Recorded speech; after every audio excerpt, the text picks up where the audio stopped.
Is it better to live in Canada or to live in Brazil? I only get asked that question 500,000 times the moment I wake up. I think I need to, here, come here. Let me tell you something here. Come here. You have no idea how badly people want to be like here in the quote unquote first world. I mean, some of you do, right? Like people down south here, the Americans, as we used to call them, and I guess still call them, because that's what we call them. Just got all of that. Jesus Christ, I'm gonna miss that that Canadian cannabis. If you catch my drift, there wasn't a drift. I just said it. I'm gonna miss it. We don't have that in Brazil. I mean, we have that in Brazil, but you know what I mean. Can I even say this on YouTube anymore? This place is full of prudes. So, this is the irony, right? Brazilians would kill to be here. In fact, when I broke the news to my subscribers that I was moving to Brazil, most of them assumed I was trolling.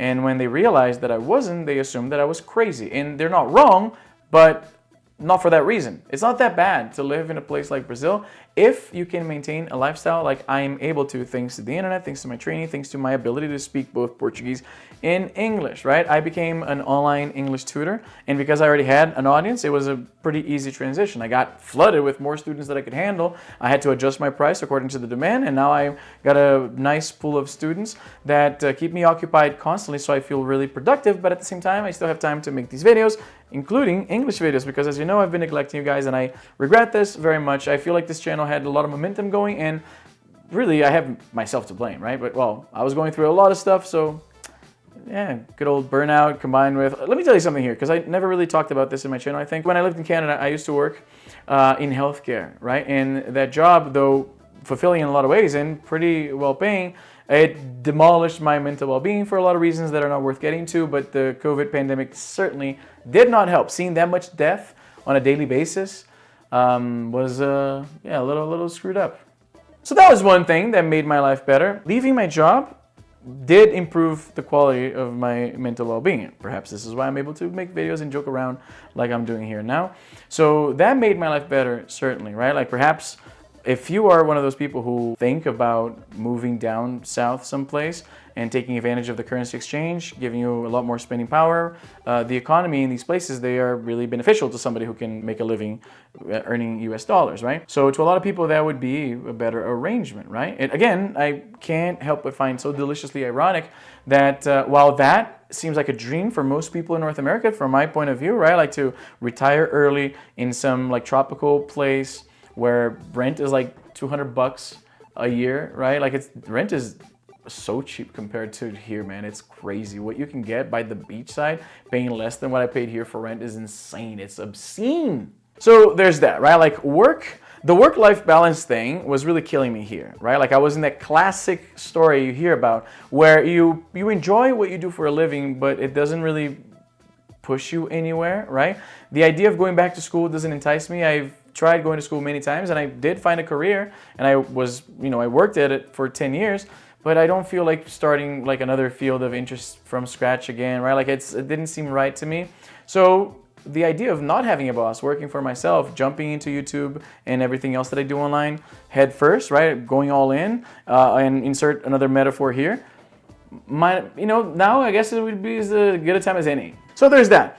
The weather is by far the main thing, right? Like Canadian winters, Albertan winters are the worst ever, anywhere. Like, holy crap, dude, it's so miserable.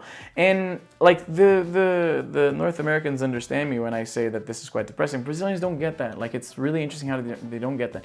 They really do think it's colder out, right? They don't understand how much of the social fabric this changes, right? Like they don't get how like depressed people are everywhere, right? Like how much it affects you that it's like 4 p.m. and it's pitch black outside. Nobody really wants to go out. You gotta brush the snow off your car every morning as you wait for it to start and it's freezing, right? And you think back on that trip you went to the Dominican Republic 2 years before, right?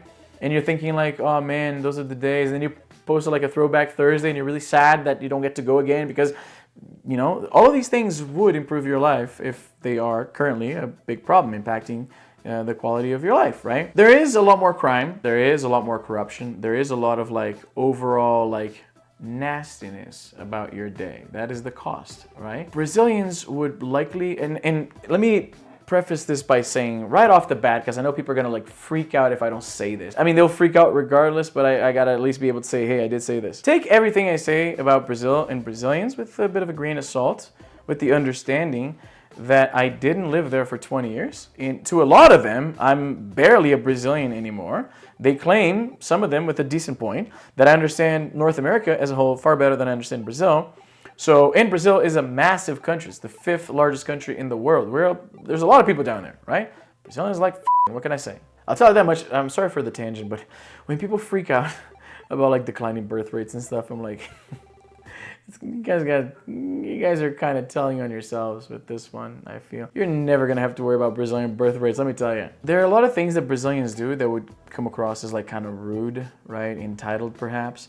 Brazilians are known for what we refer to as jeitinho brasileiro, or like the little Brazilian way. This is an attitude that rules don't really apply to you, that there's always a way around it. Sometimes this involves like actual corruption, bribery, and stuff like that on a larger scale. But this affects everyday kind of interactions. Just to give you an idea, this is a really ironic point in my life, right? Because I'm going to Brazil and I'm going to be shooting videos showing Brazil to you guys. And when I moved to Canada, this is how my Brazilian channel started. I was making videos about Canada to my Brazilian friends, and then it became a career, which is kind of cool, I guess. Lucky and cool. I'm gonna change the position of this thing here. I'm bored of being here. Let's go. I'm gonna take you on a little bit of a tour. No, it's too dark here. So now I want to go to Brazil and show it to you guys, right? Like, if you will allow me. I understand that jumping back and forth between subjects like this is probably not the best way to grow a channel. I'll give you that. But hey, what the hell, right? I want to do this. I think it'll be fun. So about the little Brazilian way, right? This is the source of a lot of problems. Another thing that Brazilians do, and I guess I never noticed until I lived here for so long, is that they are kind of like mostly okay with like poor solutions, and this applies to everything, right? Like something breaks in their home and they like do a quick patch, and that's good enough, right?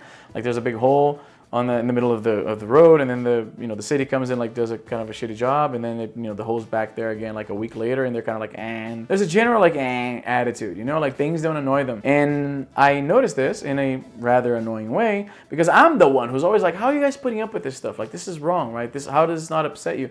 I was riding a bicycle, like one of those like rental bikes that you get, and I was going through the bike path, and then I noticed that the owner of a bar had quite literally extended his bar into the bike path.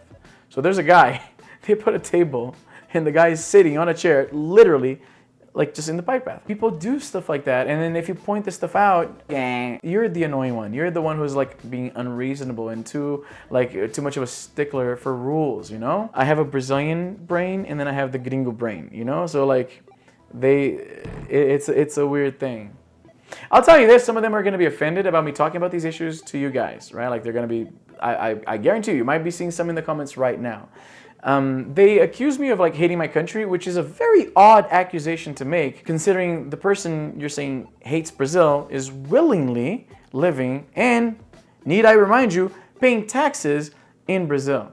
If anything, I like Brazil more than you, motherfucker, because I'm there by choice. I mean, I'm not there now, but you know what I mean. Anyway, there's a lot good about Brazil, a lot bad about Brazil. The opportunity that I have of just like working remotely, and it's amazing, and it's obviously not for everyone. I'm very privileged to be a Canadian citizen and a Brazilian citizen.